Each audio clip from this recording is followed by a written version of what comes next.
Listen, we need to stop pretending. We spent 8 seasons terrified of the Night King. But the truth? The Night King was a minor inconvenience compared to the real monster sitting right in front of us the whole time. Daenerys Targaryen wasn't a breaker of chains.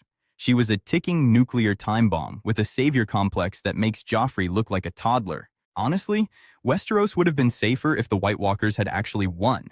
Go ahead, find the comment button, tell me I'm wrong, but stick around for 3 minutes, and I'll prove it.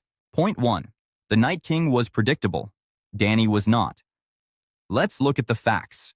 The Night King was a force of nature. He was like a hurricane or an earthquake. He didn't lie. He didn't pretend to be your friend. He wanted to wipe the slate clean. You knew exactly where you stood with him. But Daenerys? She's far more dangerous because she convinced the world and herself that she was the good guy. That is the ultimate red flag. When a dictator thinks they are doing God's work, that's when the real body count starts. She didn't just want to kill you. She wanted you to kneel and thank her for it. That kind of ego is way more destructive than 1,000 ice zombies. Point 2. The liberation lie, the body count. Think about Slaver's Bay. She walks in, burns the existing social order to the ground, with zero plan for what comes next, and leaves a trail of starvation and chaos in her wake. She calls it liberation. I call it an ego trip, fueled by dragon fire. The Night King killed people and turned them into soldiers. Quick, efficient. Daenerys? She burned people alive for the crime of not wanting a foreign invader to rule them. Look at the Tarleys. They weren't evil. They were just loyal to their land. She gave them a choice. Bending the knee or ash. That's not a hero, guys. That's a tyrant with better hair. Point 3. The dragon factor. The weapon of mass destruction. Here is the part that's going to make you really mad. The Night King needed a massive army and a miracle to get past the wall. Daenerys had 3 nuclear weapons before she could even walk properly.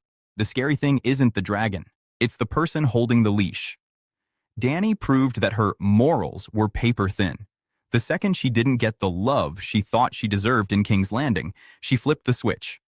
The Night King wanted to end the world because it was his purpose. Dany ended the world because she had a tantrum.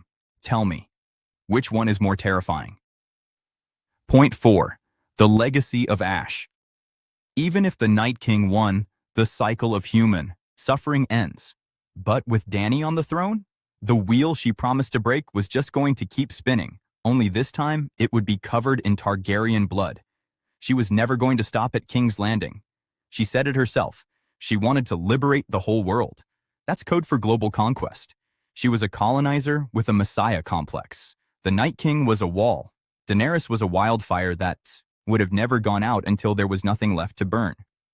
So, yeah, the Night King was the big bad, but Daenerys was the real threat. One was a monster you could see coming. The other was a monster that convinced you to cheer for her until it was too late. But hey, maybe you're still a Khaleesi stan. Maybe you think burning 1 million innocent people was justified. If you do, tell me why in the comments. I'm ready for the heat. And if you want more takes that'll ruin your favorite shows, hit that subscribe button. I'm just getting started.